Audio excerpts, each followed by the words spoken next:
If you got a step fan with parts you can't find, no matter how hard you try, I know just the place that'll be your saving grace. Head over to Mill Supply. They got parts that won't quit with an OEM fit. From the headlight to the taillight, they got every little bit. If you got a step fan with parts you can't find, no matter how hard you try, head over to Mill Supply. This episode is sponsored by Mill Supply. Since 1944, Mill Supply has been providing a wide variety of aftermarket and direct OEM replacement parts with fast shipping and stellar customer service.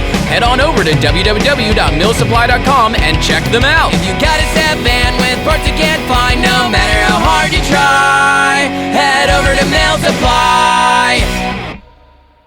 Hello and welcome to another episode of the conversion of Granny Grumman. In this episode, I'll be installing a sliding window kit made by Mill Supply. I'm replacing these windows for two reasons. One, their original regulator has failed, and two, I can retrofit a screen to these windows so that my cat can hang out with me while I'm driving, and I don't have to worry about her jumping out. With the old window and window regulator removed, I can now test fit the new sliding window. The window doesn't exactly fit, but that's to be expected from a vehicle manufactured in 1973. So I'll take the window and place it on some scrap cardboard, trace it out to create a template, and then I can use that to mark off exactly how much of the window opening I need to cut away. Be sure to take your time when you're creating a template for anything that you're going to be cutting away. As a wise mechanic once taught me, you can always take away more, but you can't take away less. With the template ready to go, I can place it in the window opening and use a Sharpie to mark off exactly how much more the window opening needs to be opened. Like I said before, you can always take away more, but you can't take away less. That's why I decided to use a file to open up the window opening just a little bit more. After several rounds of filing and test fitting, the window finally fits nice and snug into place.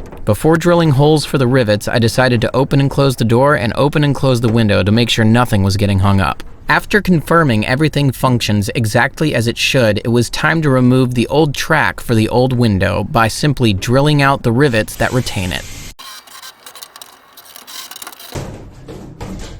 With the old track out of the way, I can install the window again and then use a spring-loaded punch to mark exactly where I'm going to be drilling the holes for the new rivets.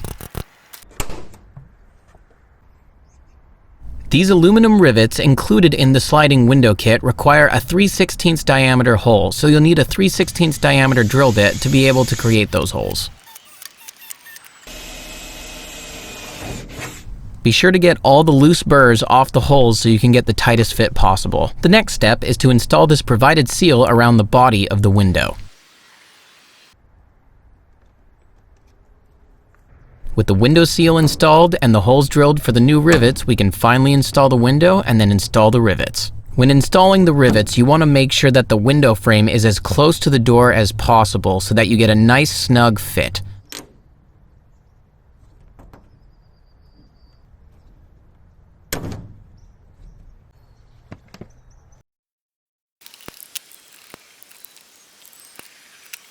Since I cut the window opening so tight, I had to use a big flat blade screwdriver to pull the window in a little bit in certain areas where the seal was causing it to be pushed out.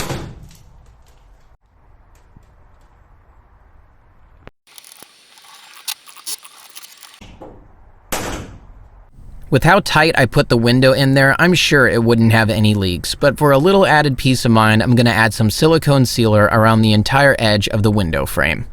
I'm installing the old door cover with the regulator because I plan on removing it all and insulating it at a later date.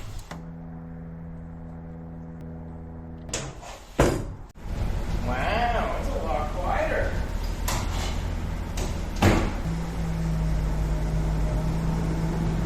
That's not bad at all.